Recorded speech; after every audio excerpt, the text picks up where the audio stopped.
All right, guys. So at this point, it's basically impossible to exaggerate just how corrupt and authoritarian and deranged the Trump administration has become in just a few short weeks. We now have the wealthiest man on the face of the planet, an unelected billionaire, Elon Musk, who has effectively hijacked the federal government and is actively trying to rip to shreds every government agency that he can get his hands on. So I got a lot that I'm going to get to in this video, but we're just going to go ahead and jump into it, starting off with this NBC News article breaking down what's been happening over the last couple of days. So they start off here saying that the billionaire tech magnate has never been elected to office or been confirmed by the Senate for a high-level government job. But in the span of a few days, Musk has still gained access to sensitive federal data through his position as the head of Trump's Department of Government Efficiency Project, or DOGE, to push a far-reaching agenda and potentially spark a constitutional crisis.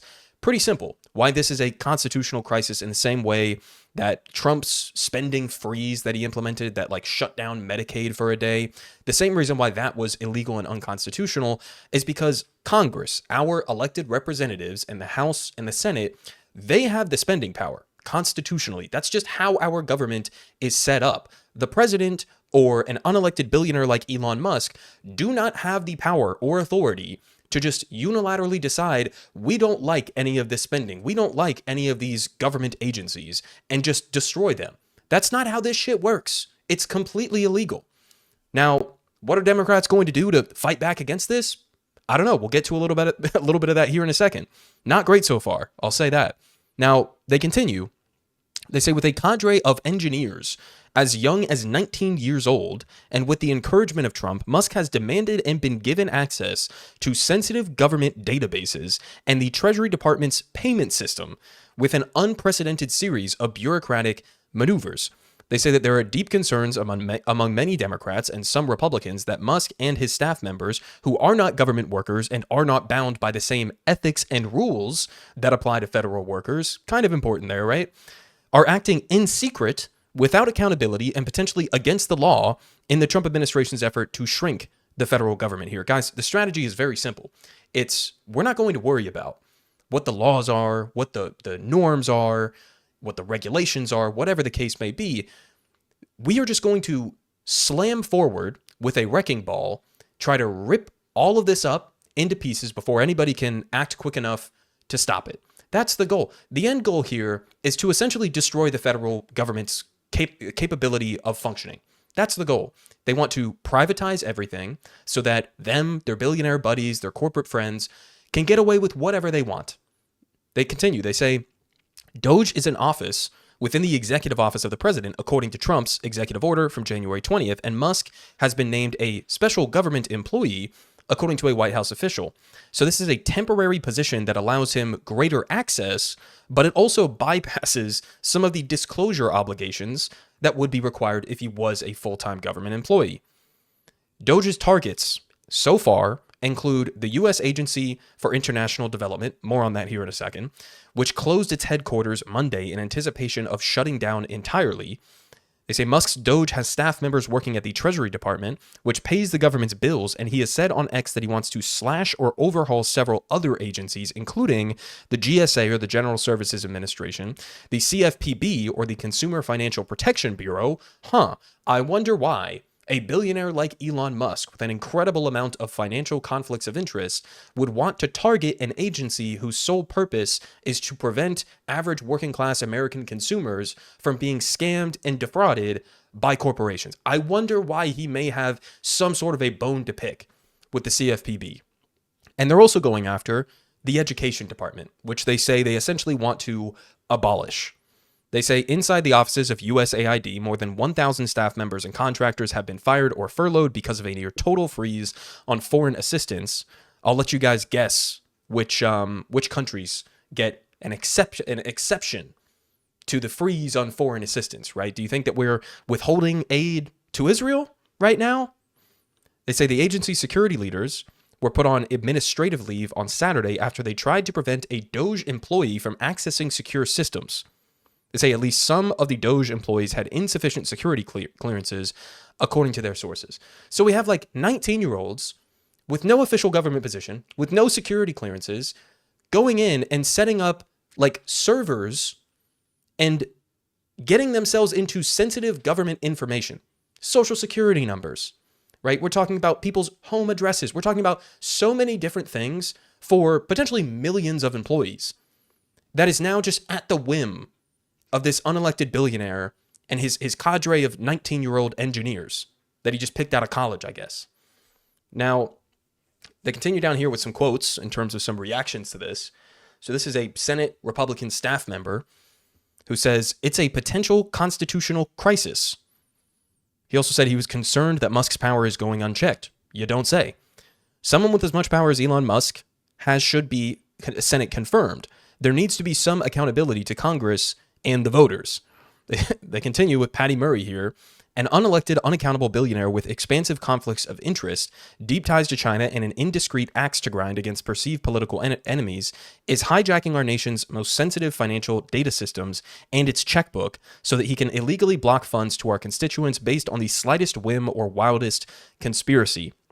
Again, they also say that he's acting in secret, withholding not only the names of his newly hired government officials who are helping him to make these decisions, but also the details of the decisions themselves and the supposed legal authority under which he's operating.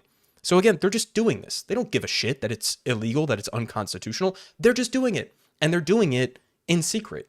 And then it gets even worse from there, because yesterday, after people figured out who some of these like 19-year-old engineers are that Elon is sending off to the Treasury, he starts accusing people of like doxing them and of breaking the law. Immediately after that, we had this guy, Edward Martin, who's a Trump-appointed U.S. Attorney General for Washington, said that people are targeting Doge employees and he's preparing to prosecute them.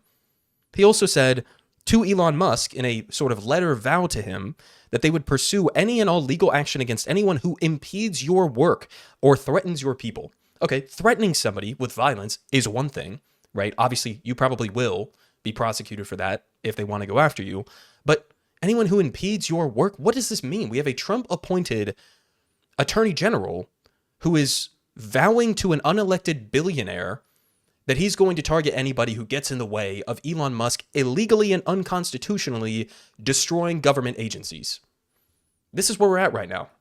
Again, there is no way to exaggerate what this is. I don't care if you want to call it a coup or you don't want to call it a coup because he technically doesn't have access to the military right now, but like, what would you call this? Other than just full-blown oligarchy, I guess, out in the open. Now, we had Trump here saying or talking about the potential conflicts of interest when it comes to somebody like Elon Musk. And there are many of those. Let's go ahead and listen to what Trump's response to this question was. And they're finding tremendous waste, really waste more than anything else, I think you could say. Probably fraud and abuse can be added to it, the more standard waste, fraud, and abuse. But they're finding tremendous amounts of really bad things, bad spending. You've been writing about some of it, frankly, and some of the things that they've been doing is just terrible. Elon can't do and won't do anything without our approval, and we'll give him the approval where appropriate. Where not appropriate, we won't. But he reports in, and it's something that he feels very strongly about, and I'm impressed because he's running, obviously, a big company. It has nothing to do, if there's a conflict, that we won't let him get near it.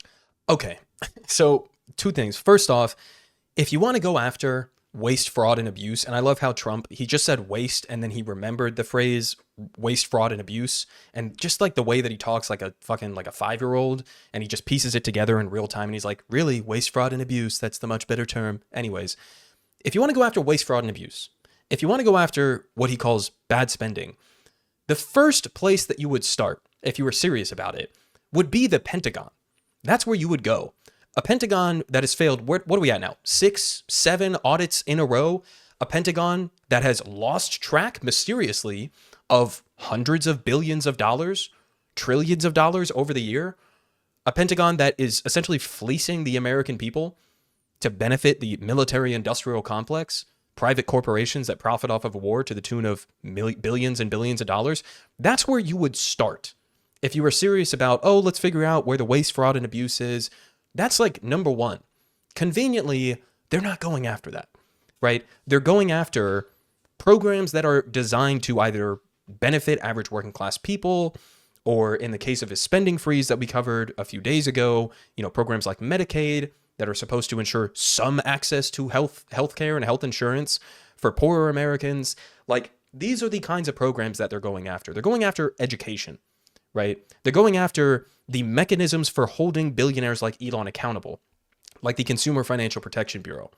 These are the kinds of places that they're targeting. It shows you what their priority is. It's not getting rid of waste, fraud, and abuse, which there's plenty of that to go around in the US government. That's not what it's about. It's about privatizing everything. It is about handing as much power to the billionaires, to the Elon Musks of the world, to the Jeff Bezos of the world, to the Mark Zuckerbergs of the world, the Sam Altmans of the world, handing as much power to them as you possibly can, and removing any sort of checks on that power. Now, again, in terms of the second point here, the conflicts of interest, which Trump is like, if there's an issue, we'll get to it, I guess. Not very promising there. But he kind of has a conflict of interest with every government agency. So, I mean, this was an article from the New York Times a few months back comparing the contracts as well as, potential legal issues that Trump's or that Elon's companies are facing with some of these agencies. So, in terms of the federal contracts, I mean, he gets contracts from Department of Energy, Department of State, Commerce, Veterans Affairs, the Interior, Homeland Security, Agriculture, Transportation, Defense Department, $3.6 billion, one of the largest defense contractors. Other independent agencies like the General Services Administration, the EPA, NASA. So every single government agency he has a financial conflict of interest with. And again, as well, same thing with the legal issues with his companies. You have the Department of Transportation. These are all investigations or OSHA violations. Department of Labor, Interior, Agriculture, the DOJ, the NLRB that Trump has effectively destroyed now. The EPA, again, the SEC, Federal Communications. I mean, every single agency Elon Musk has some sort of a conflict of interest with. So again, what are we talking about here, guys? Now, we also had here this clip from Ken Klippenstein following up on the USAID conversation. Now, my biggest critique is, again, just that we have an unelected billionaire who's running around with a wrecking ball trying to destroy these government agencies in general. That's my critique on principle, right? I wouldn't care if it was Bill Gates doing the same thing under Joe Biden. It's the same thing. So that's my main critique. And Democrats have an opportunity here to go on the offensive against Donald Trump, to frame him as the billionaire elite president, right? As the authoritarian president, as he is. There is an opportunity here for Democrats to mount some sort of an offensive. Instead, we're getting, I mean, some people are making that argument, to be fair, but instead we're getting shit like this. Here we have Chris Murphy from Connecticut trying to make the argument that you shouldn't go after USAID because three things. Number one, they support freedom fighters everywhere in this world. I'll let you guys, interpret that given the historical context of who the U.S. calls freedom fighters. They also say that USAID chases China around the world. So we're doing some like Cold War 2.0 posturing. And they also fight terrorist groups around the world. Dude, this is the kind of thing that you're not supposed to say out loud. Because listen, USAID does do some critically important work in terms of, trying to prevent hunger or trying to prevent certain diseases like HIV, for example, or Ebola. There are some elements of USAID that are totally valid. And then there are also elements where they're basically just operating as like a CIA/US soft power projection organization. And he focused on the latter half, not the first half of the food and the medicine and whatever else. He's just saying we need USAID to go chase China around the world. That's the argument that we're making now. I mean, Jesus Christ, man. Can we get just like some top level Democrats that know the messaging necessary for the moment? Because they just don't exist right now, outside of like a handful that are often shoved out of the spotlight by the Democratic Party establishment. We also had, I don't think I was able to cover it on the channel at the time, but Democrats at the DNC, they just elected a new chair, right? The guy who's taking over after Jamie Harrison's completely failed term that he was in. And the new guy, Ken Martin, I believe his name is, just did a sort of like press event where he was asked about billionaire influence in the government. And he said, no exaggeration or joke, Democrats are still going to take money from billionaires. We're just going to take the money from the good billionaires, not the bad billionaires. The good billionaires who give us money versus the bad billionaires who give them money.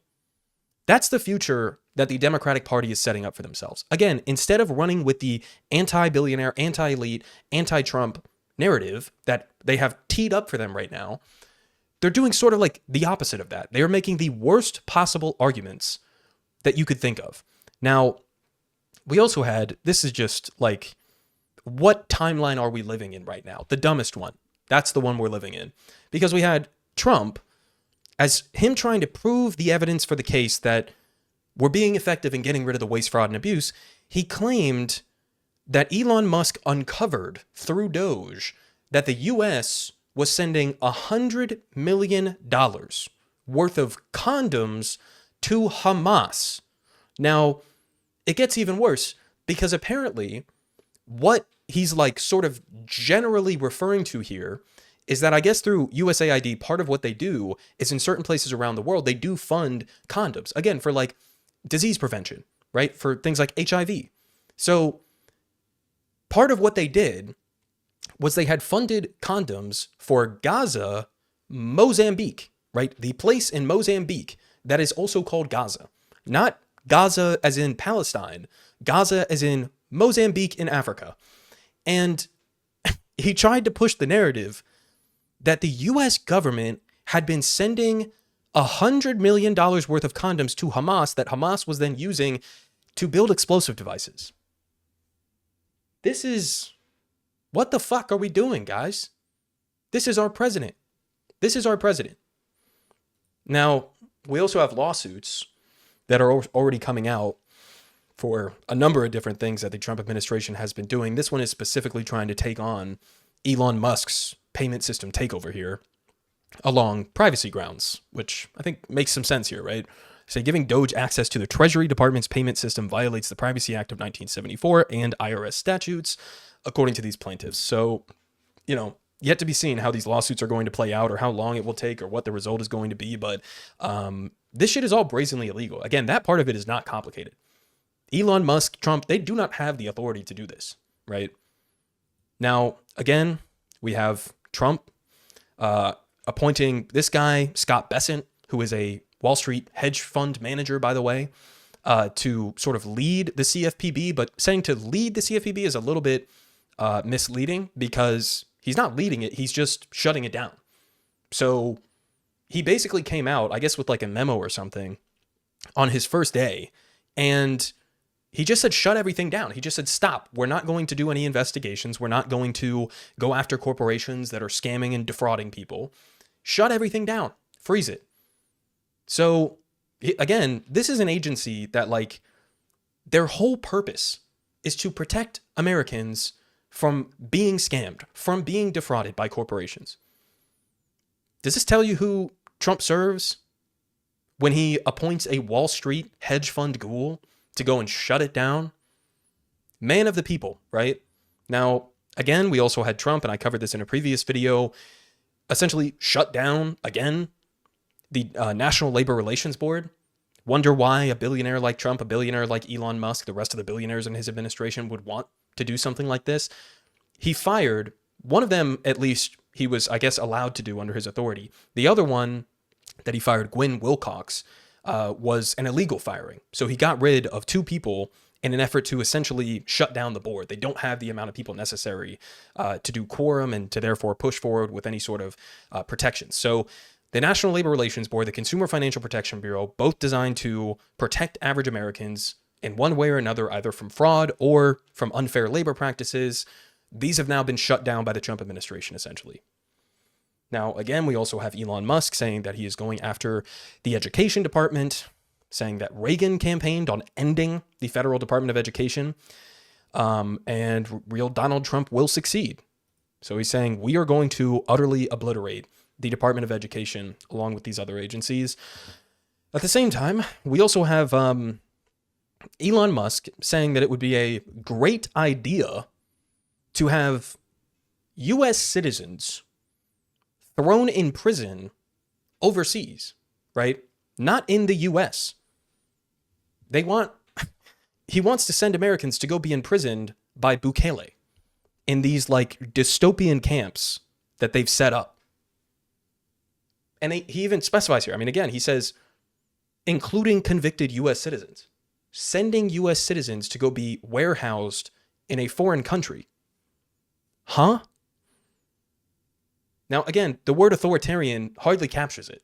That's not an exaggeration. We also have at the same time, in terms of further eroding worker protections, Representative Andy Biggs has now introduced a bill to abolish OSHA, which is obviously the Occupational Safety and Health Act. So, by the way, I mean, again, this is OSHA exists to protect workers, right? To establish some sort of a framework, some sort of a rule set to make sure that like factory workers aren't getting their fucking arms chopped off in a machine because their boss doesn't really give a shit about establishing some sort of safe working conditions. That's why OSHA exists. I mean, to abolish that, to get rid of the NLRB, the CFPB, the Department of Education, hacking into the Treasury Department, it's utterly deranged, guys.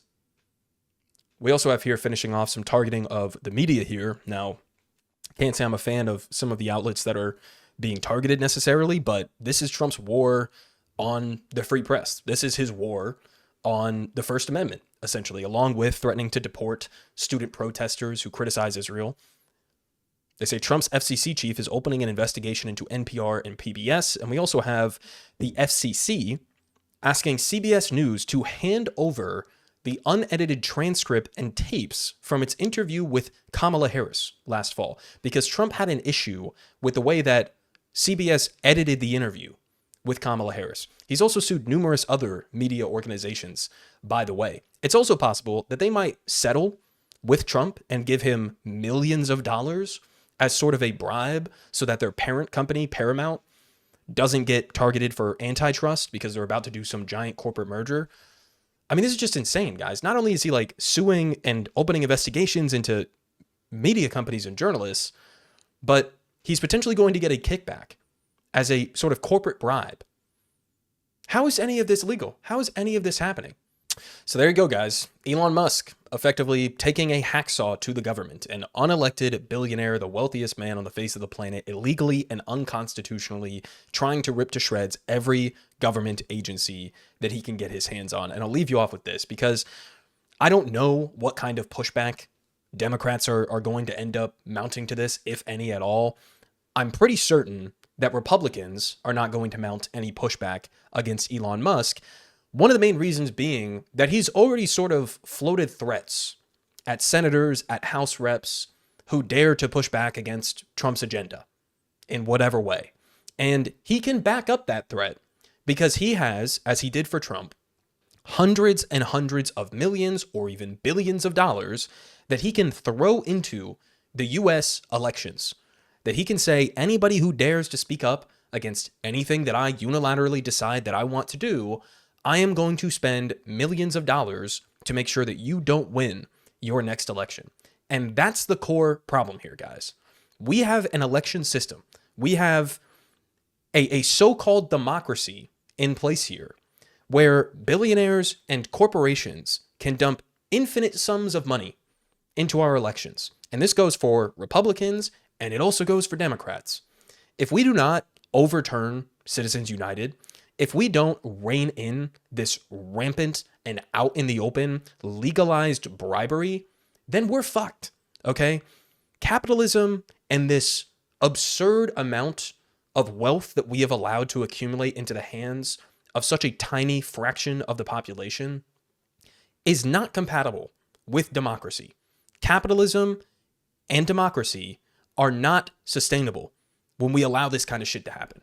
So I'll leave you guys off with that. We'll have to keep on this because sure, it's not going to stop right now. Probably by the time I've uploaded this video, Elon Musk has targeted a different government agency.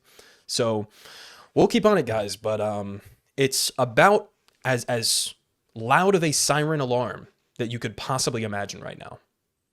Politic guy has the best politics. Believe me, no one does it like him.